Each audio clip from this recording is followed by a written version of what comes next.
I know you saw the title of this video, and please just take like a few seconds and don't jump to conclusions, but I don't think that EDP is fully to blame.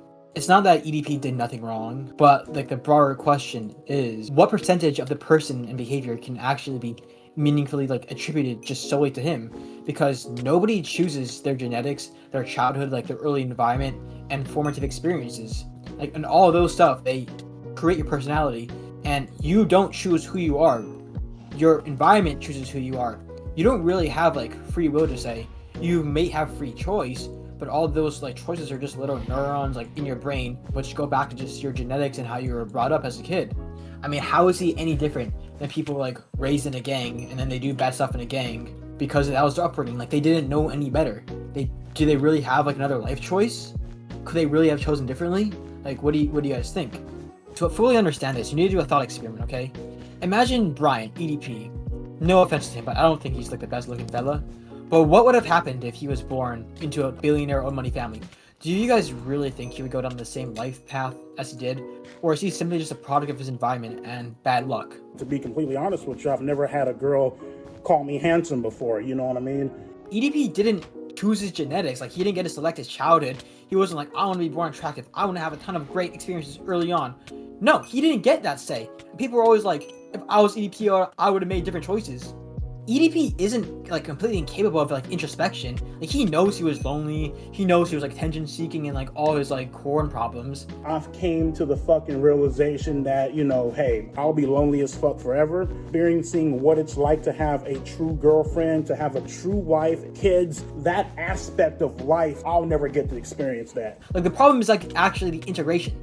Like, realization rarely causes like people to change. Like, you can tell like a drug addict you're addicted, and they'll be like, yeah, they're not gonna change. Why would they change?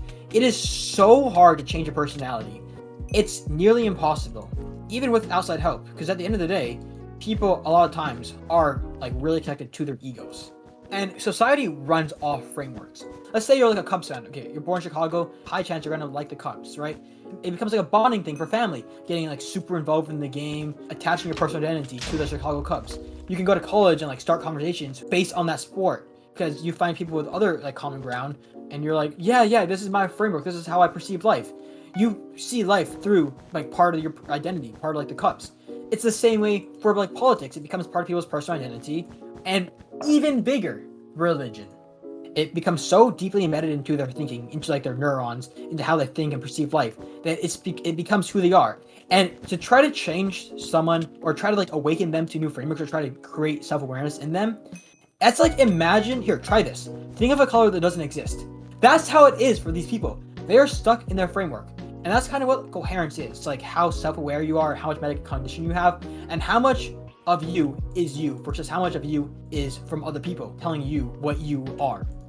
Like, the documentary, it gives like an entire history like to EDP, and because he had a bad upbringing, because of everything, because of like the dating, rejection, the loneliness, people were being mean to him. Of course, I was low-key bullied in high school, you know what I mean? He started picking on me, started pushing me, fat ass, fat boy, fatso, all that shit. You've turned me into this fucking monster, ladies. You've turned me into a piece of shit. You've turned me into a fucking asshole. People are always like, if I was EDP, I would have made a different choice. No, you wouldn't. You would have been EDP and you would have done the same exact thing. Like, he had actual moments of self-awareness, but instead of turning inwardly and self-reflecting, he realized that I didn't go to jail, so God like saved me. I feel like, you know, God sees all, right? God saved me from going to jail. Let's think about it like this, right? If EDP believes it was God's plan, does that mean EDP is thankful for God for giving him such a terrible life and such terrible genetics and such a terrible upbringing? But does that mean EDP is like, oh, thank you God for giving me a terrible life and making me go down this path? Like, it's such a big cope. Right now, it annoys me because like I get annoyed when people like can't see how small their thinking is.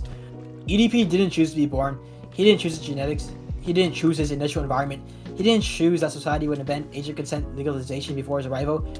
Like, honestly, guys, EDP, he's not a horrible guy, and more so an absurd case study in human beings being constructed by frameworks that they didn't choose, and then using those frameworks to make choices for which society holds responsible. Women, if you guys are out there, and what you are, You know what I mean? You guys like playing on motherfuckers, man. You guys like flirting with motherfuckers, playing them, leading them on and shit. Y'all need to stop that shit before a guy turns around and just... I'm gonna shut the fuck up. Anyways, I'll catch y'all niggas later, man.